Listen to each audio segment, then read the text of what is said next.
It begins in the year 1336, in the dust of Central Asia, in a world torn apart by the death of an empire. The Mongol Empire that once stretched from China to Europe has splintered into feuding khanates, and you are born into the wreckage. You're born near the town of Kesh, into the Barlas tribe, Turkic Mongol nomads clinging to the fading glory of Genghis Khan's bloodline. From your first breath, the world around you is chaos. Petty khans warring over scraps of a broken empire. You grow up watching warlords rise and fall overnight, and you learn early that power belongs to whoever seizes it first. As a young man, you train as a warrior and a raider, quick with a blade and quicker with ambition. You defeat Emir Hussein at the city of Balkh, and he is killed shortly after, leaving you the last man standing. You choose Samarkand as your capital, though you never once call yourself Khan. Genghis Khan's bloodline is sacred, and you do not have it, so you marry a Genghisid princess to borrow her legitimacy. From then on, you rule as Timur Gurkan, son-in-law to the house of Genghis Khan, emir in all but name, king in every deed. But Transoxiana alone was never going to satisfy you. Within a decade, your armies begin pouring outward in every direction across Asia. You march into Persia first, crushing local dynasties city by city, region by region. Cities that resist you pay in blood.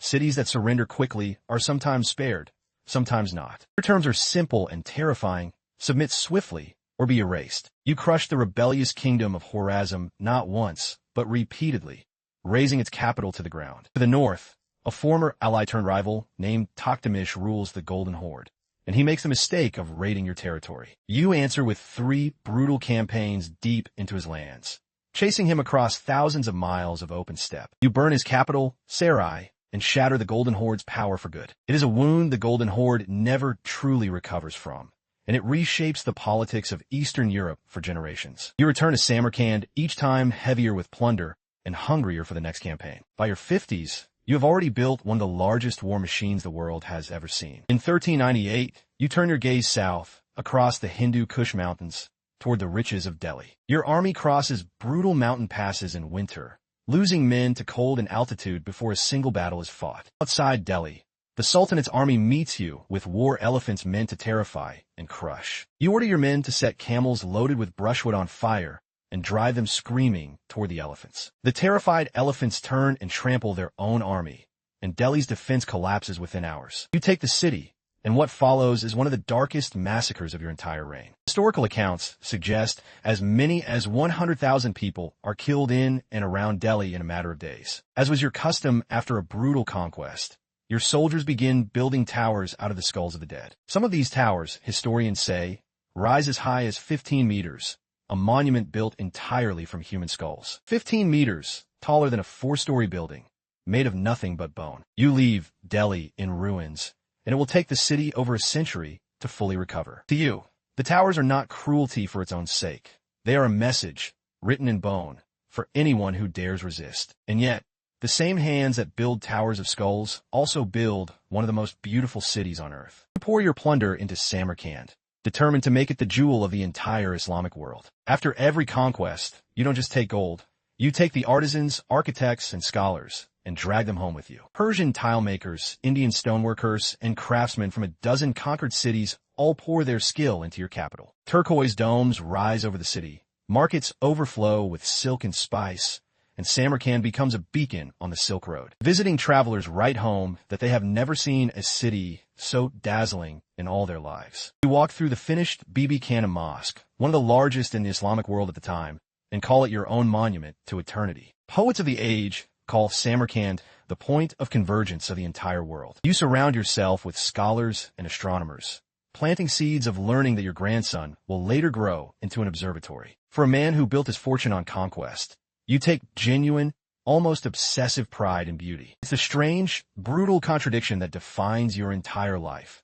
A builder and a destroyer wearing the same face. You storm the city of Aleppo, defeating its defenders in a fierce battle outside its walls. But your greatest rival is still waiting further west, wearing an Ottoman crown. Sultan Bayezid I has spent years crushing Crusader armies and expanding Ottoman power across Anatolia and the Balkans. The two of you exchange increasingly insulting letters, each refusing to bow to the other's ego. Bayezid mocks your limp in his letters, daring you to face him on the battlefield. You do not take insults well, especially ones about your leg. In July 1402, your army and Bayezid's army collide, near the city of Ankara. It is one of the largest battles of the medieval world, with hundreds of thousands of men on the field. Midway through the fighting, several of Bayezid's own vassal troops defect and turn against him. The battle turns into a rout, and Sultan Bayezid himself is captured on the field. You have him brought before you in chains, the same man who once mocked your lame leg. You tell him that fortune is a wheel, and today it has simply turned in your favor. Legend says you keep him in an iron cage,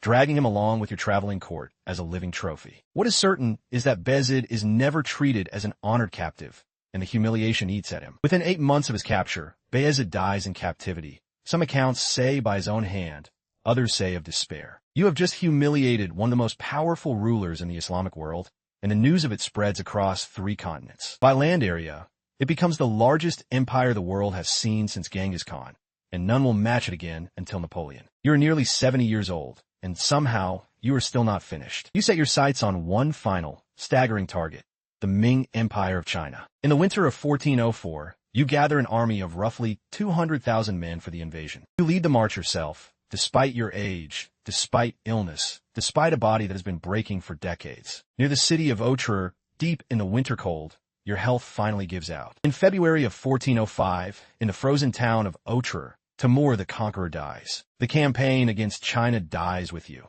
and your body is carried back towards Samarkand in the depths of winter. You are laid to rest in Samarkand, inside a mausoleum built for your family, called the Gur-e-Amir, the tomb of the king. A dark green stone slab, said to be one of the largest jade pieces in the world, is placed above your grave. An inscription is carved into that stone, and it carries a warning that will echo for over 500 years. Translated, it reads roughly, "Whoever disturbs my tomb will unleash an invader more terrible than I. Whoever opens my tomb," the warning says, "will unleash an invader more terrible than I ever was." For 5 centuries, no one dares test that warning, and the tomb remains sealed. Empires rise and fall around it.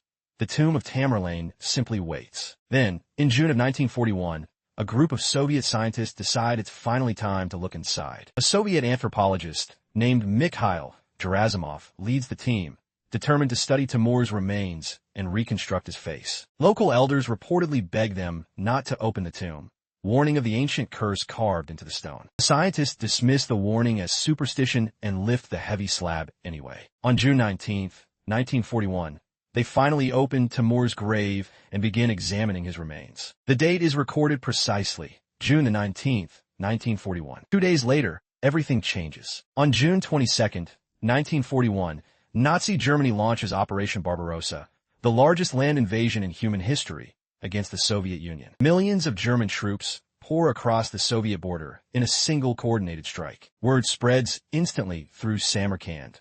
The tomb was opened, and now the invasion has come. Was it coincidence?